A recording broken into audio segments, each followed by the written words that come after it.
మహారాష్ట్రలో operation tiger success అయ్యిందని చెప్పింది ఎవరంటే ఏక్నాథ్ సిండే అలాగే దేవేంద్ర ఫడ్నవీస్. వీళ్ళిద్దరూ సంయుక్తంగా మీడియా సమావేశం ఏర్పాటు చేసి నిన్న స్పష్టంగా చెప్పేశారు.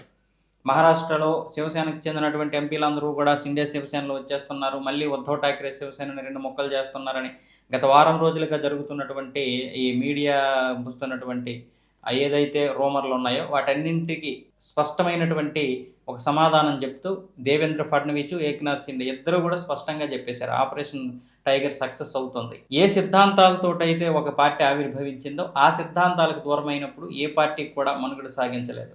పార్టీ అంటే కేవలం రాజకీయం చేయడం కోసం కాదు, సిద్ధాంతాలు.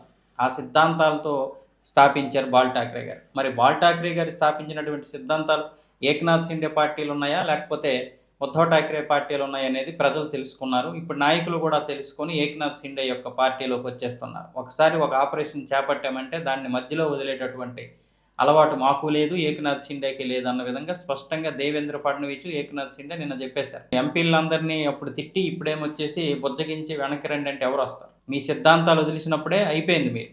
ఆ పార్టీ కూడా నాశనం అయిపోయినట్లు. ఏ కాంగ్రెస్కి వ్యతిరేకంగా బాల్ ఠాక్రే గారు గత 50 సంవత్సరాల క్రితం ఈ పార్టీని స్థాపించారో, ఏ హిందూ సిద్ధాంతాల కోసం ఆయన స్థాపించారో, ఏ హిందువుల కోసం, ఏ హిందువుల రక్షణ కోసం మహారాజ్ ఛత్రపతి శివాజీ యొక్క ఆదర్శం తీసుకొని స్థాపించినటువంటి ఈ పార్టీని మీరు తునాతునకలు చేయడమే కాదు, మొత్తం సిద్ధాంతాలను మార్చేసి నాశనం చేసేశారు. ఈరోజు నాయకులకి, ప్రజలకి ఆ సిద్ధాంతాలు కలిగినటువంటి పార్టీ కావాలి కాబట్టి ఏక్నాథ్ షిండే యొక్క పార్టీకి వస్తున్నారని నిన్న స్పష్టంగా మీడియా సమావేశంలోనైతే చెప్పేశారు.